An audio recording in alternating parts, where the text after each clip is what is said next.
The city of Los Angeles recently implemented a new so-called mansion tax, and it has killed all sales and transfers within the city limits. Now they're already dividing up the money that they think they're going to receive. I'm Tony, and this is Real Estate Investing and Landlord News. Are you an aspiring landlord looking to buy your first rental property? Or perhaps you're a small real estate investor with one or two properties and you're trying to move up to the next level. You could use consulting, and I'm offering consulting here through Real Estate Investing and Landlord News. If you're interested, please send me an email at tony@northomahainvestments.com. All right, so I have an interesting update to a video I did a little while back about Los Angeles and their so-called mansion tax. Now, when they put this transfer fee onto the sale of, real estate properties worth over $5 million, they made the impression that, oh, well, this will just be hitting the super wealthy people who are living in these giant mansions, right? The only thing is that's not what the law says. The law says that the transfer fee or the transfer tax applies to all properties sold that are worth over $5 million. So if the sale is of a large industrial warehouse, well, guess what? They have to pay that transfer fee. If it is of a large multi-unit apartment complex, they have to pay that transfer fee. If it is of a mall or a large commercial shopping center, they have to pay that transfer fee, right? And I know what you're thinking. You're like, oh, well, big deal, big deal. The only people who own those they're all multi-millionaires, right? Well, that's not exactly true. The problem is, especially when we're talking about the multifamily, apartment complexes, well, the only way that the landlords are going to be able to make up for the additional costs that they are being imposed from this new transfer tax is by charging higher rents. So guess what? That means that all the tenants who live in that apartment complex might get hit with higher rents due to the fact that they have to pay this transfer tax upon sale. Okay?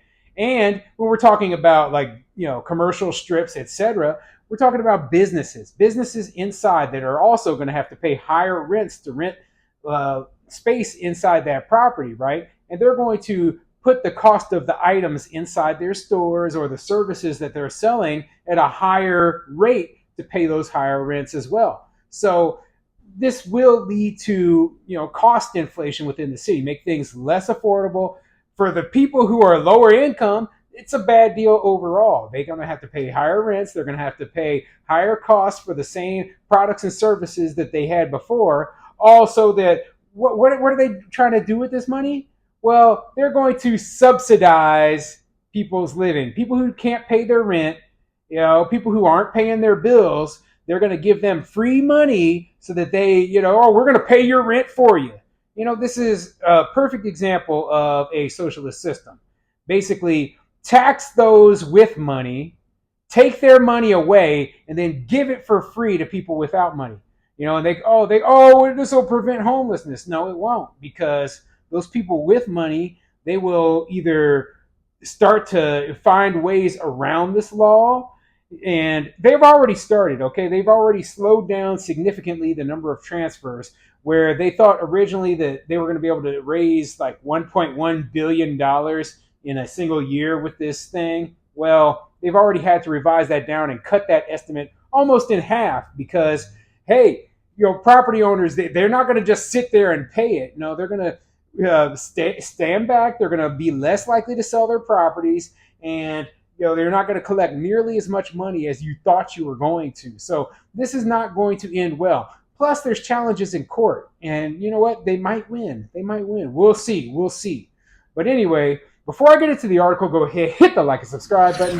Maybe leave a comment down below. Let me know what you think. So, if you're a landlord in Los Angeles, you own a property worth over $5 million, which could, be a apartment building, right, where you have a lot of tenants living in it, or it could be a strip mall, or it could be your house, right?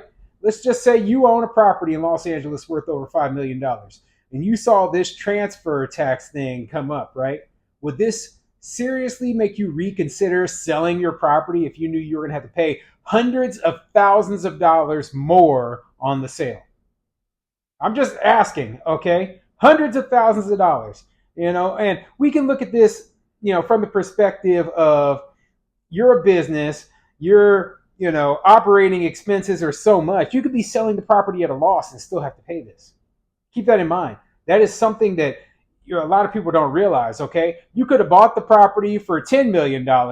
Now you're selling it for $8 million, a $2 million loss, and you still have to pay this stupid transfer tax. Okay, because they didn't write into the law that, oh, just because you're taking a loss means you don't have to pay it. So yeah, this is hitting property owners hard, and it sucks. Okay, and remember, we sit here and we're like, oh, well, these people are rich, they can afford to pay it or whatever, right? They're going after the very wealthy people right now.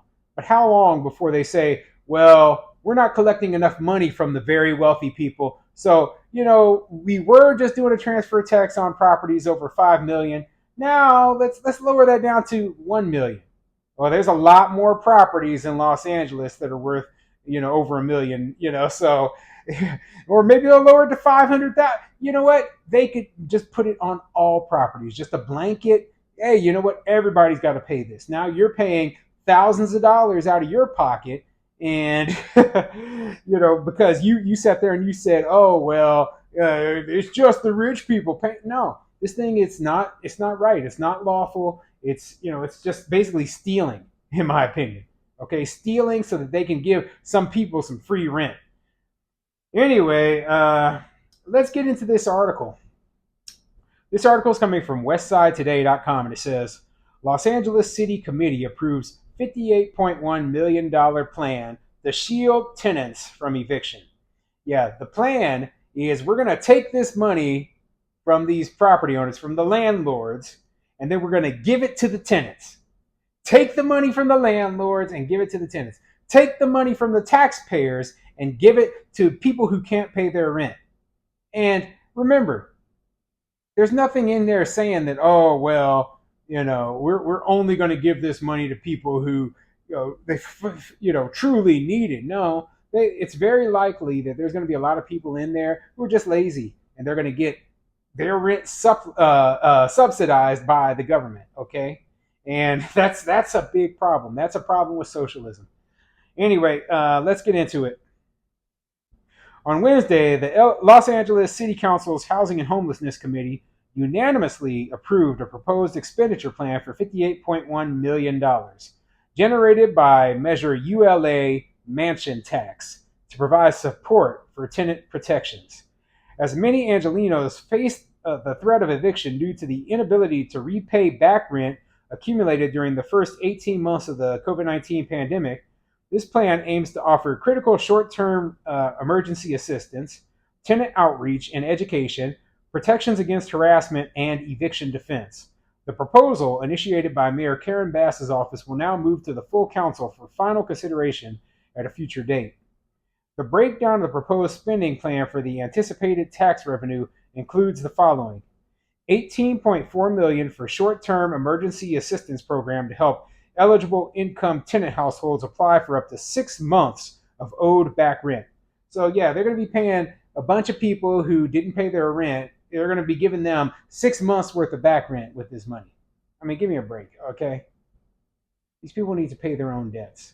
The government is not your mom and dad. You ever heard of the term personal responsibility? I talk about it all the time because the reason I do is because I don't believe that the government should be acting in a manner like this. Okay, it should not be, oh well, the government will always take care of you, because people, they see the government. If the government pays your bills for you, then it gives you no motivation to actually get out there and work hard and pay your own bills to make a living. If you're always coddled and taken care of. 23 million dollars for the city's eviction defense prevention program, aimed at expanding the Stay Housed LA initiative through a partnership with Los Angeles County, legal service providers, and community organizations. Yep, they're determined to make lawyers rich. Okay, they're paying lawyers so that they can fight eviction cases. That's what that money really is going towards, to pay lawyers. Ooh, yeah, let's make these lawyers rich with your hard-earned taxpayer money. It makes perfect sense to me. No, it doesn't. It's idiotic. 5.5 million dollars for a tenant outreach and education program providing broad and targeted tenant education outreach services including workshops and legal assistance.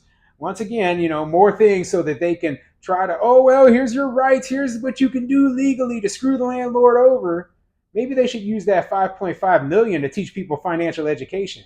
Go down and get Dave Ramsey's program, buy $5.5 million worth of Dave Ramsey's program, pull the tenants in there, help them get out of debt, help them pay their bills on time, and improve their financial status so that they don't have to worry about having back rent because they're able to pay their own bills. That's what they should do. I think it's called Financial Peace University. That's Dave Ramsey's class on teaching people how to get out of debt and improve their financial status. Okay, and rather than sitting here and trying to tell people, oh, this is how you can get out of paying rent, well, maybe you should teach people how to pay their debts off.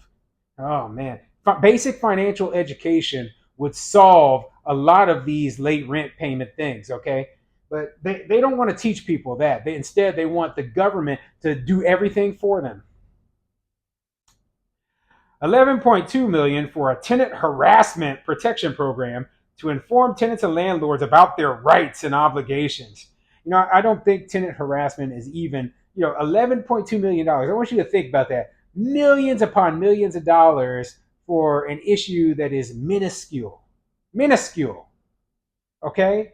Tenant harassment is not a big issue.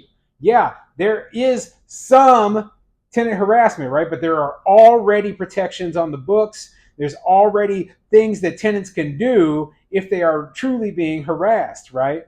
But my problem is that a lot of this stuff, when they're talking about tenant harassment, isn't truly harassment. A landlord calling and asking a tenant to pay the rent that is owed, that's not harassment. Okay? That is a landlord trying to get the money that they are owed, that the tenant promised they would pay when they signed a contract. And just because the tenant doesn't like it, it's why does the landlord keep calling me and asking me for money? Well, you're living in their property and you haven't paid rent. And so they want to get paid. And if you don't pay, you need to go.